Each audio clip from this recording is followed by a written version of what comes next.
Continuamos aquí en la tarde de Todo para Vos. Tenemos temas interesantes para tratar. Desde hace un tiempo nos visita Marisa Brunello. Ella nos habla de tanatología, justamente porque Marisa es coach ontológico y es diplomada en tanatología contemporánea. Este tema que nos ha llegado, bueno, bastante de cerca, mucho. Hemos hablado de las pérdidas físicas, las pérdidas de otro tipo. En general, eso que a las personas nos genera un duelo. Y hoy el tema que queríamos tocar con Marisa es el duelo anticipado, cuando uno ya puede saber que una muerte va a acontecer. ¿Cómo estás, Marisa? Buenas tardes. Buenas tardes. Bien, bien. Bueno, un tema difícil, pero que ocurre en la vida cotidiana y por eso queremos conversarlo, que es lo mejor que nos puede pasar.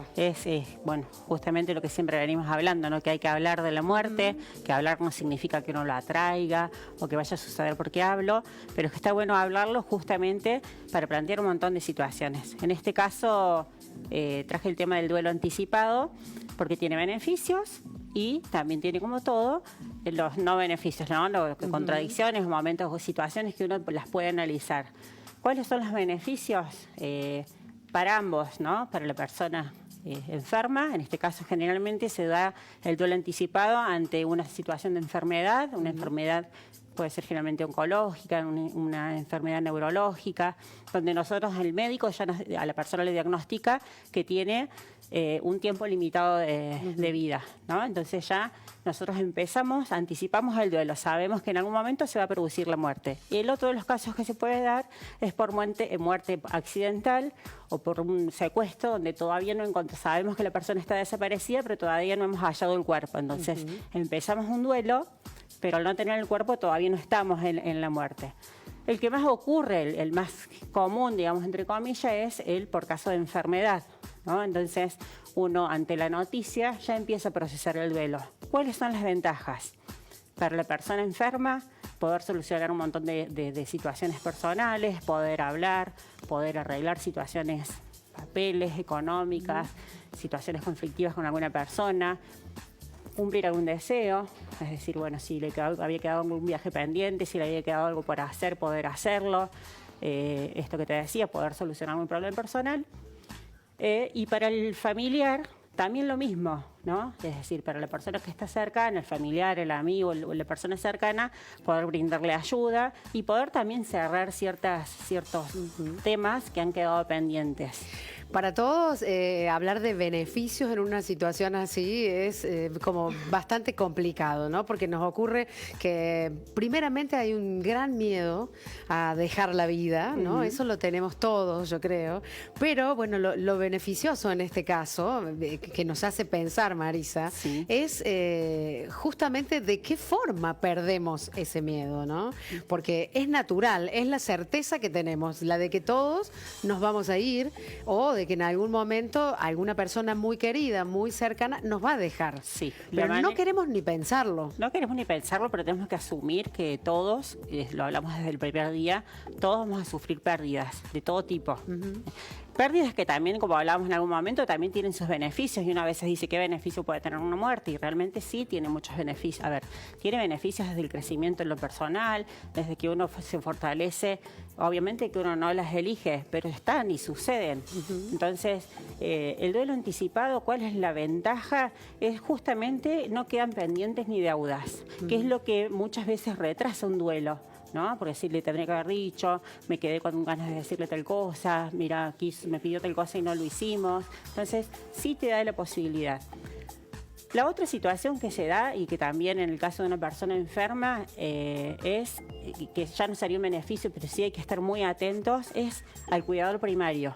Cuando hay una persona enferma, generalmente hay un cuidador, que es de la familia, que es el cuidador primario, que puede enfermar, no, obviamente no es que se va a contagiar la enfermedad, pero emocionalmente ya deja de vivir su propia vida, ya está a disposición únicamente de la persona enferma, porque generalmente estamos hablando de casos donde la persona ya está postrada, donde está con una enfermedad en sus últimos momentos, por eso es el duelo anticipado. Entonces también está la persona, el cuidador primario, con el que hay que tener mucho cuidado, sobre todo después de la muerte.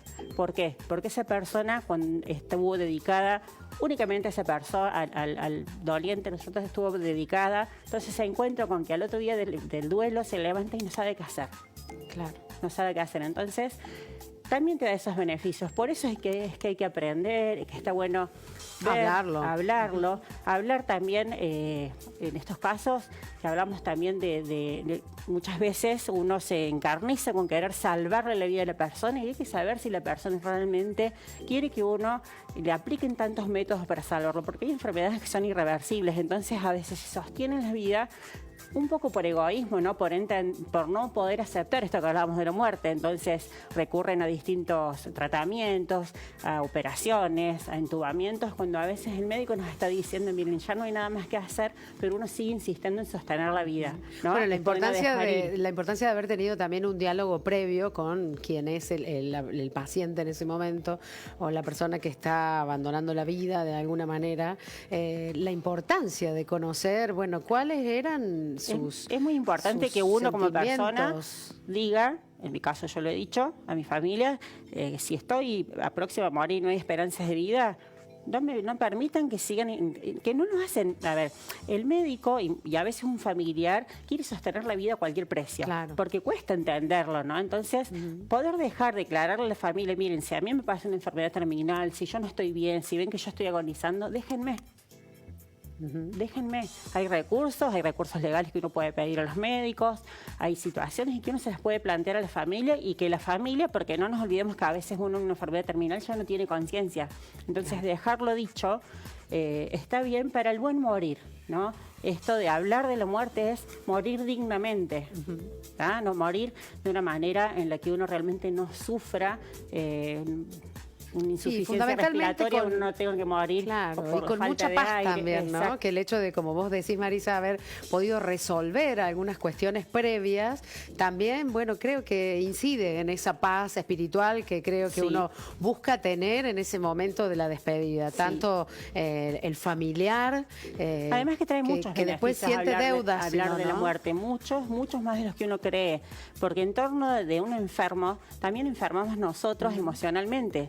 Si no estamos con esto que hablamos siempre de la resiliencia, de la capacidad de pedir ayuda, entonces hay que organizarse. A uno le parece que no, vos decís hay que organizarse, estamos todos susceptibles, todos vulnerables, uno tiene que dejar sus ocupaciones, sobre todo en los últimos momentos, ¿no? Que generalmente la persona la pasa en la clínica internada, porque en casa es muy difícil tener los últimos cuidados, entonces produce una serie de cambios, de hechos, de circunstancias en las que uno tiene que estar preparado, avisarle a la familia, mira, voy a estar ausente porque estoy en la clínica, y a veces uno dice, bueno, pero, y a veces hay personas que no lo entienden, hay hijos a veces que son adolescentes y no entienden la ausencia de los padres en la casa porque están cuidando a un enfermo, entonces por eso es muy sano hablar con respecto a la muerte y los duelos. Bien, bueno, yo creo que hemos naturalizado bastante nosotros aquí la idea de morir o dejar morir algún proyecto, no hablamos simplemente de, bueno, la cuestión física, que es lo que más está asociado, ¿no? a la palabra muerte. En este caso, cuando estamos hablando de una vida, de una persona, es cuando nos atemoriza tanto, pero después nos damos cuenta que estas pérdidas nos duelen, nos atemorizan y nos ponen mal ante cualquier situación. Nosotros no estamos acostumbrados a perder, no queremos que eso suceda y hemos estado tratando de entender junto a Marisa que esto es parte del aprendizaje que tiene la vida. Y es natural. Y es natural. Es natural, no hay nadie, ninguno de nosotros nació con el privilegio de no sufrir de vivir pérdidas, eternamente, ¿no? Y de no sufrir pérdidas. Todos vamos a sufrir pérdidas, por eso es que uno, no es que yo voy a estar hablando todo el día, esto que te decía, no es eso que escuchamos, pero si vos hablas mucho de una cosa la traes. O sea, la muerte está entre nosotros, entre cualquiera de nosotros. Y ocurre cotidianamente, ¿no? Nosotros no sabemos cuánto podemos vivir y educarse con respecto a eso no significa que lo voy a traer, sino que voy a tener instrumentos, voy a tener herramientas para enfrentar la situación. Vuelvo a decir lo que digo siempre, no nos va a quitar el dolor eso, no nos va a quitar el dolor, cuando uno tiene pérdidas duelen igual, sí nos va a sacar del sufrimiento.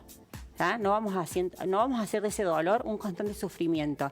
Y eso es lo bueno de aprender de que sí me va a pasar, me va a doler, porque yo a la persona lo voy a seguir amando de la misma manera, sepa o no sepa hablar de la muerte, yo lo voy a averiguar. Lo que me va a permitir es no anclarme en el sufrimiento. Bien, bueno, muy interesante, como siempre muy clara, Marisa Brunello, para hablarnos de este tema que, bueno, como decimos acá, nos ha costado, hemos querido traerlo al programa, también un poco a pedido de ustedes, ¿no? Hablar de estas situaciones situaciones en las que nos sentimos tan vulnerables y a veces no sabemos, bueno, bien cómo actuar, si permitirnos sentir, si permitirnos llorar. Bueno, todos esos temas hemos estado hablando aquí y la verdad es que nos ha hecho crecer un montón. Siempre digo yo que tener información es lo que nos permite tener esa herramienta para poder obrar de la mejor manera, ¿no? Sí. Para poder tomar las mejores decisiones. Marisa, muchísimas gracias, gracias a ustedes. por esta nueva visita. Vamos a Gracias. continuar en otra oportunidad hablando de este tema. Nosotros ahora queremos contarles que estamos conectados. Ustedes pueden enviar mensajes, también hacernos saber que están ahí y además contarles que en nuestra página de Facebook ustedes pueden encontrar cada uno de estos segmentos de los que, bueno, aquí en la tarde, los temas que aquí en la tarde tocamos y volver a verlos todas las veces que quieran, volver a verlos, especialmente este tema de que acabamos de hablar recién, es un tema que deja cola y después quedamos pensando, nos quedamos, preguntándonos alguna frase, alguna cuestión que sucedió y por eso está bueno por ahí volver a remitirnos a todo esto que escuchábamos aquí, por ejemplo. Vamos a